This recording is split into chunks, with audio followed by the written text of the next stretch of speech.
I can hear you, the rest of the world hears you, and the people who knocked these buildings down will hear all of us soon. September 11th, 2001 wasn't the first time America had heard from Osama bin Laden. Since the 1998 embassy bombings in Kenya and Tanzania and the bombing of the USS Cole in 2000, the United States had been pressuring the Taliban regime to hand over the al-Qaeda leader, believed to be hiding out in Afghanistan, training terrorists. They did not comply. On my orders, the United States military has begun strikes against al-Qaeda terrorist training camps and military installations of the Taliban regime in Afghanistan. By November, the U.S.-backed fighting force known as the Northern Alliance had reclaimed Kabul.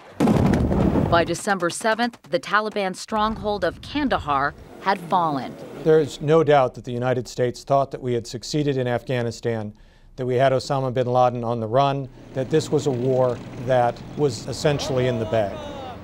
With Hamid Karzai in place as the interim leader of Afghanistan, the drumbeat of war moved west to Iraq.